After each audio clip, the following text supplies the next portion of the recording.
Sebelum kita mencari nilai first dan follow setnya, maka kita pahami dulu apa itu first set dan apa itu follow set. Dua buah fungsi yang nantinya kita akan gunakan untuk membuat LL1 parsing table itu adalah si first set dan follow setnya. Kalau first set itu sebenarnya merupakan kumpulan dari terminal yang muncul sebagai simbol pertama. Jadi contoh kita punya first dari alpha nih. Kita mau cari first dari alpha. Maka apa maksudnya first dari alpha? Itu adalah sebuah kumpulan simbol terminal yang nantinya bakal muncul sebagai simbol pertama di dalam sebuah string yang diturunkan dari alpha. Di mana alpha ini adalah string simbol dari tata bahasa atau yang biasa kita sebut juga dengan variabel di dalam konteks programmernya kita. Jadi kalau alpha itu bisa diderivasi menjadi epsilon, maka berarti epsilon itu juga merupakan bagian dari first set-nya dari alpha tersebut. Sedangkan follow set itu adalah kumpulan terminal juga, tetapi yang muncul setelah. Jadi follow. Jadi setelah dari non-terminal A misalkan. Ya, jadi contoh kita mau cari follow set dari A, variabel A, maka kita akan mencari kira-kira terminal-terminal apa saja yang mungkin muncul setelah si variabel kemunculan si variabel A ini gitu dalam string yang diturunkan dari start symbol.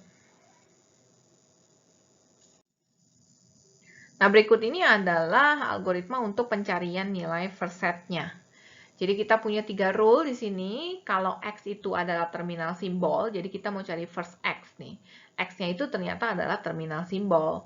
Maka X itu adalah bagian dari si first dari X.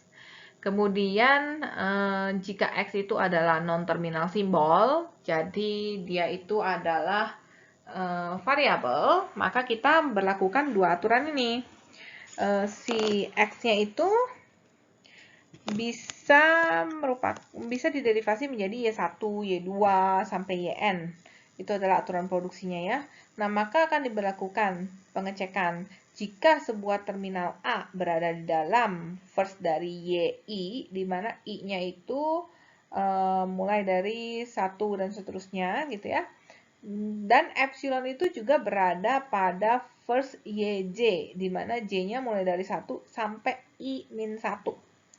Nah, maka A itu adalah bagian dari first X-nya. Tapi kalau misalkan ada epsilon berada di dalam first-nya YJ untuk J-nya itu 1 sampai ke N, maka epsilon itu juga menjadi first-nya dari si X-nya. Nah, untuk aturan ketiga, kalau X-nya adalah epsilon, maka epsilon juga masuk sebagai bagian dari first X-nya.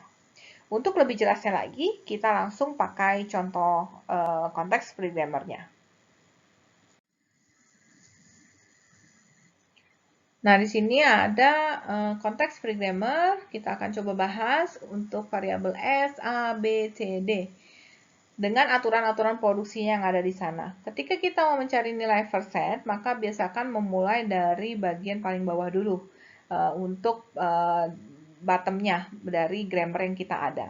Karena kenapa? Karena kalau biasanya yang kita tuliskan mulai dari start symbol, kemudian yang berikutnya, itu cenderung untuk memanggil aturan produksinya yang lain. Sedangkan untuk aturan produksinya yang lain yang lebih mengarah ke arah terminal, stopping point-nya, biasa kita letakkan di bagian bawah-bawah. Maka lebih mudah jika kita kerjakan mulai dari yang paling bawah terlebih dahulu. Jadi di sini kita lihat ada D, kita mau mencari nilai first set dari D. Artinya kalau misalkan si D ini diderivasi, dia bisa punya pilihan D itu derivasi menjadi D kecil, atau dia bisa punya pilihan D derivasi menjadi epsilon.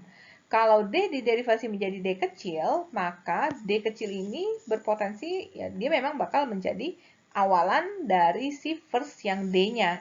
Dia derivasi akan mempunyai awalan apa? Berarti dia bisa punya D. Demikian juga untuk D yang ini, dia derivasi bisa memiliki awalan epsilon. Sehingga kita akan punya first set dari si D adalah D kecil dan epsilon.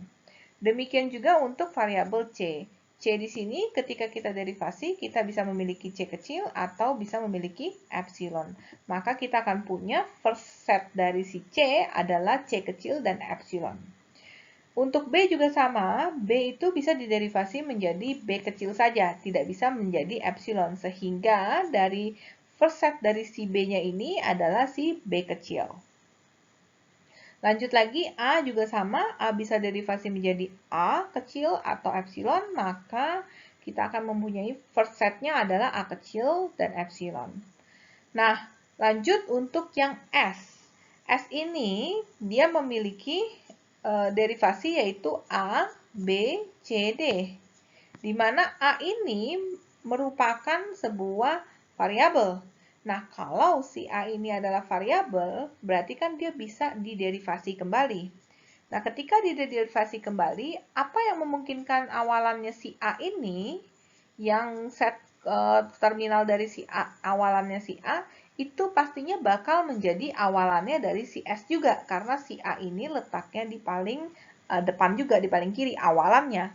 Maka berlaku yang namanya first dari si S ini, first dari si S ini adalah first dari si A-nya. Ya, jadi sehingga first dari A itu apa? Berarti dia bisa mungkin punya A, dia bisa juga punya epsilon. Ya, jadi di sini kita akan punya A. Kalau dia ternyata A-nya bisa diderivasi menjadi epsilon, epsilon itu kan adalah empty string. Ketika kita bikin dia empty string, maka kita bisa punya kemungkinan si S ini awalannya adalah sesuai dengan awalan dari si B. Ya, anggapannya jika A-nya adalah diderivasi menjadi epsilon, maka first dari S akan menjadi sama dengan first dari si B. First dari si B adalah si B saja.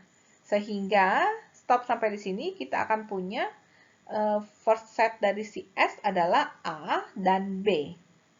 Kalau misalkan ternyata first dari B ini bisa memungkinkan epsilon, maka proses akan terus berlanjut. Jadi kalau misalkan B bisa epsilon, berarti first dari S ini akan menjadi first dari C.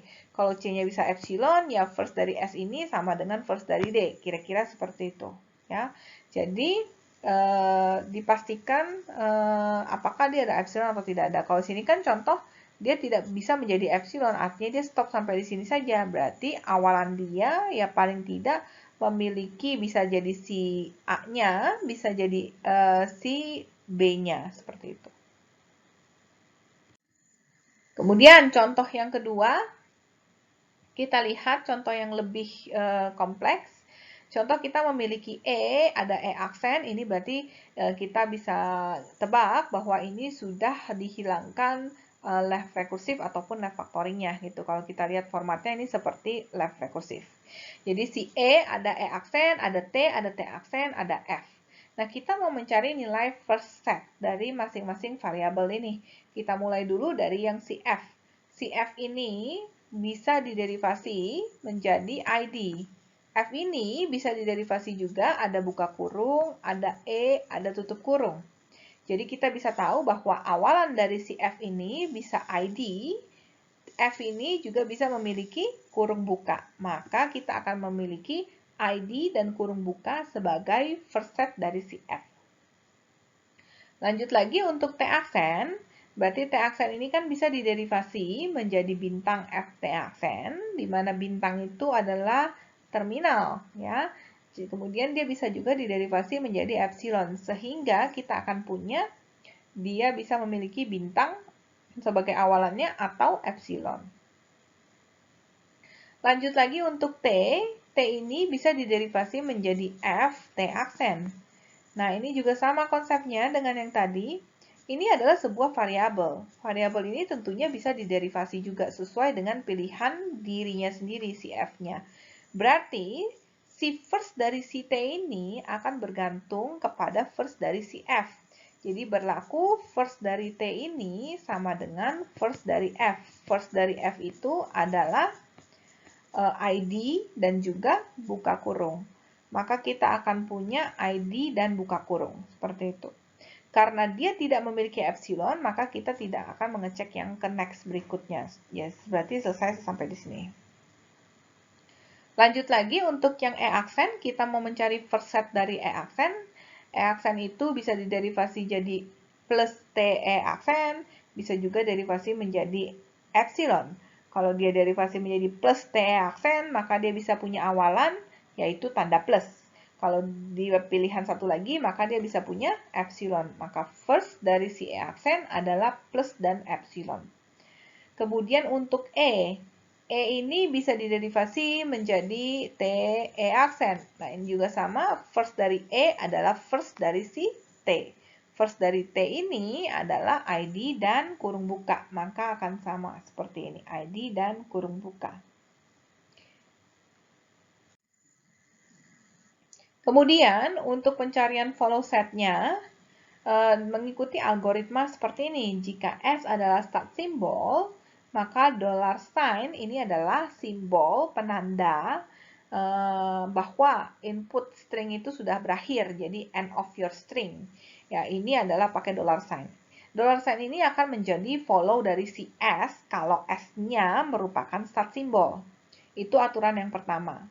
Kemudian aturan yang kedua, jika A ini adalah memiliki aturan produksi alfa, ada B dan beta.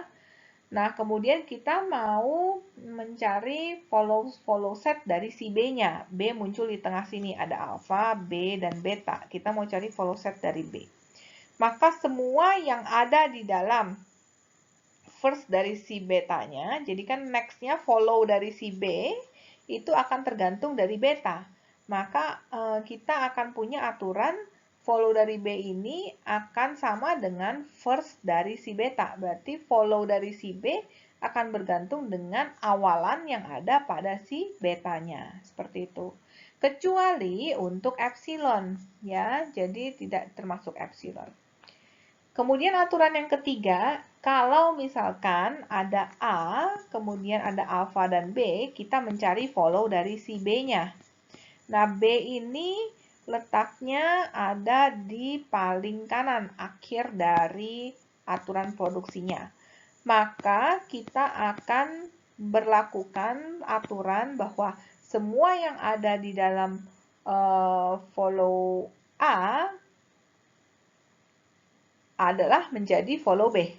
Jadi berlaku follow B ini sama dengan follow A. Ya. Nah, sama juga dengan yang tadi di sini. Kalau tadi kan follow-nya itu adalah first dari si beta. Tapi andai kata betanya adalah epsilon, ketika dia menjadi epsilon, maka kan bentuknya menjadi seperti ini. Alpha dan B saja.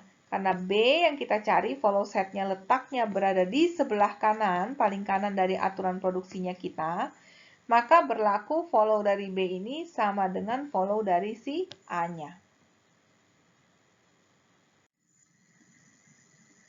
Contoh, kita pakai contoh konteks free grammar yang pertama dan kedua yang tadi. Kita bahas dulu yang pertama ini. Untuk S, A, B, C, D. Kalau tadi first set itu kita akan melihat dari posisi yang sebelah kiri atau posisi left hand side-nya. Kemudian kalau follow set, kita itu lihatnya dari right hand side. Right hand side itu yang mana? Right hand side itu yang aturan produksinya di sini. Ini yang kita sebut dengan right hand side-nya. Jadi kita mau mencari kemunculan dari follow yang kita, variabel yang kita cari itu di posisi right hand side-nya. Contoh kita mau mencari, oh ya, kalau first set tadi kita mulainya dari yang paling bawah. Kalau follow set itu lebih mudah kalau mencari dari yang paling atas dulu, jadi dari start simbolnya. Kita mau mencari follow set dari si S. Nah, S ini kita lihat apakah S muncul di dalam right hand side-nya. Di dalam right hand side-nya ternyata cuma ada variabel A, B, C, D. Dia nggak panggil si S-nya di right hand side. Maka karena S ini adalah start symbol, maka kita hanya memiliki tanda dolar ini sebagai tanda akhir dari string kita, itu di dalam follow set dari si S-nya. Ya, karena S adalah start symbol. Kemudian lanjut lagi, untuk berikutnya kita mau cari follow set dari si A. Maka kita akan melihat di posisi right hand side-nya ini, apakah muncul variabel A. Ternyata A itu muncul di aturan produksi yang pertama, A, B, C, D, seperti ini. Maka kita lihat A muncul di sini, kita mau cari follow-nya setelahnya dari si A itu akan ada apa? Nah, berarti ini akan bergantung, follow dari A ini bergantung kepada awalannya si B-nya. Maka berlaku aturan follow A ini sama dengan first dari B. First dari B itu adalah B saja, maka kita akan punya B saja sebagai follow setnya dari si A. Nah, kita cek lagi, si A muncul nggak di aturan produksi yang lain? Ternyata hanya muncul di satu tempat saja, selesai. Lanjut, kita mau mencari follow post sekarang dari follow set dari yang B. Kita mau cari follow set dari B, maka kita lihat kemunculan B di posisi right hand side-nya. B itu kebetulan muncul di aturan produksi yang sama di sini, ada S, A, B, C, D. Nah, kalau seperti ini jadinya kita akan melihat bahwa kita mau cari tahu follow-nya itu dari si B itu apa, setelah si B ini karakter apa yang ada. Maka ini akan bergantung kepada first dari si C-nya. Sehingga kita lihat first dari C itu kan ada C dan epsilon. Berarti selain kita punya C, kita juga bisa memungkinkan follow dari B-nya ini. Kalau C-nya adalah epsilon, maka dia akan lanjut. Karena epsilon kan empty string. Berarti follow dari B ini akan bergantung kepada first dari si D. First dari si D adalah D dan epsilon. Maka kita akan punya D juga. Kemudian D ini bisa memungkinkan untuk epsilon juga. Kalau ini C dan D sama-sama epsilon, maka kita hanya punya SAB. Maka kita kan lagi cari follow dari B. Maka berlaku aturan bahwa follow B-nya ini sama dengan follow dari si S. Kenapa? Karena si B-nya terletak di paling kanan dari aturan produksinya kita ini.